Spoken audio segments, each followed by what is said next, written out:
Chelsea Manning walked out of prison this week, finally free. But should we celebrate her as a hero? Thank you for joining me on the 39th episode of the LAVA Spurt. Is Chelsea Manning a hero? This episode is brought to you by Praxis, where you can get a full-time job in 9 months, making $50,000 a year with no college degree. Welcome to the LAVA Spurt, the weekly offshoot of the Lava Flow. Channeling the flow of information to the libertarian, anarcho-capitalist, voluntarist, and agorist community. Brought to you by my per-episode donors. Thank you. Here's your host, Roger Paxton.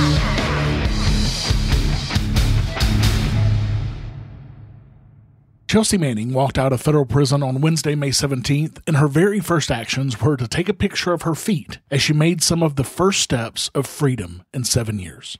Then she went to eat pizza. Pepperoni, of course. Chelsea was granted clemency by Obama, cutting her 35-year sentence for leaking an enormous trove of military intelligence records short by a few decades.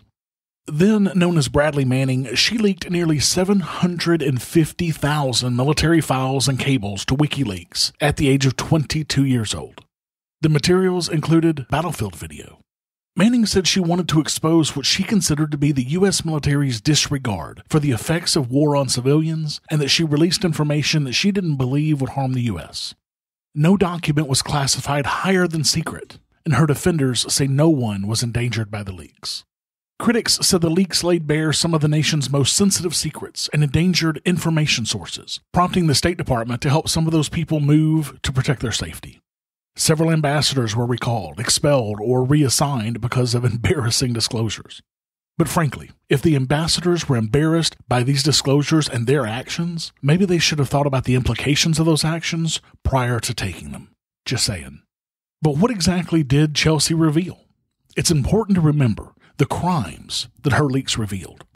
Likely the biggest and most popular bombshell from her release was the, quote, collateral murder video, which showed indiscriminate slaying of over a dozen people in the Iraqi suburb of New Baghdad, including 2 Reuters news staff on July 12, 2007.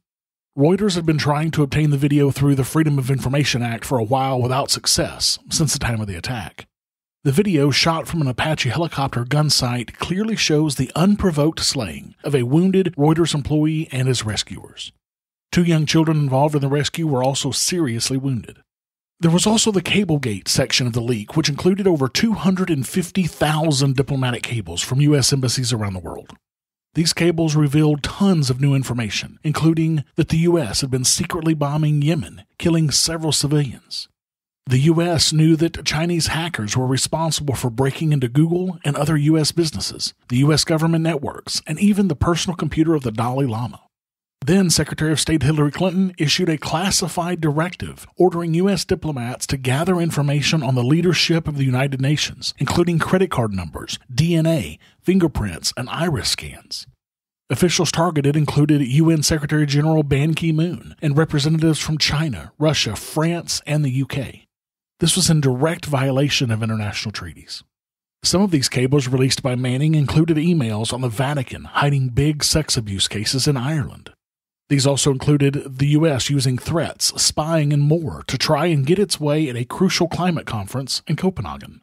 Some of these documents revealed that U.S. soldiers sent about 1,300 reports to headquarters with graphic accounts, including a few about detainees who were beaten to death.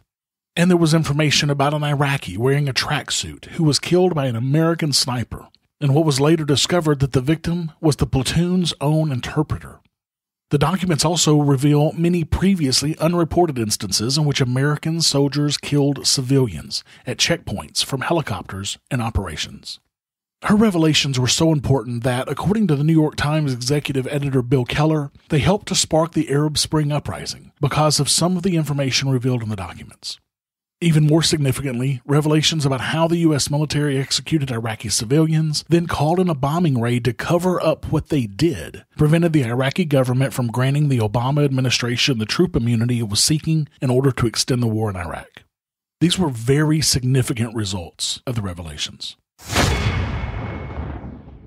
Look, guys, I'm sure that you know that student loan debt is at a collective $1.4 trillion, with 25% of graduates still struggling to find meaningful employment. Instead of being a statistic, you can choose to live life on your own terms and join the intellectually stimulating, collaborative community of Praxis. While getting a paid apprenticeship with a dynamic growing company, Praxis participants receive intensive professional development that they describe as freedom, empowerment, creativity, progress, achievement, inspiring, and challenging that leads directly to a full-time job. To learn more about how you can ignite your future with this fire-starting collaborative community of Praxis, go to discoverpraxis.com/lava. If you take 15 seconds and give them your email address, you'll get a free 20-minute video called The Value Creation Mindset on how to make yourself irresistible to companies that are hiring by making yourself valuable to those companies. Again, that's discoverpraxis.com/lava. But why did Manning send this information to WikiLeaks instead of going directly to the press like Snowden did? Manning did try going to the press first. Manning contacted the Washington Post, Politico, and the New York Times to ask if they were interested in the material. The Post reporter didn't sound interested at all, and the Times didn't even return her call at all. I bet these reporters are kicking themselves after all that was revealed.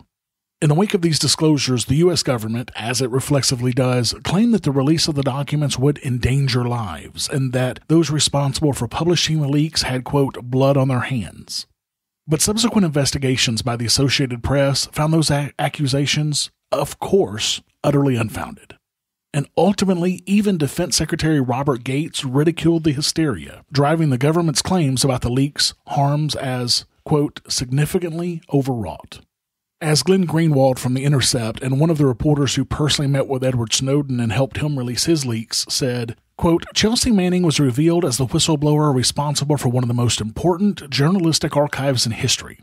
Her heroism has been manifest. She was the classic leaker of conscience, someone who went at the age of 20 to fight in the Iraq War, believing it was noble, only to discover the dark reality, not only of that war, but of the U.S. government's actions in the world generally.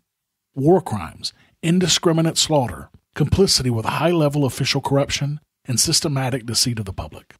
In the face of those discoveries, she knowingly risked her own liberty to disclose documents to the world that would reveal the truth, with no expectation of benefit to herself.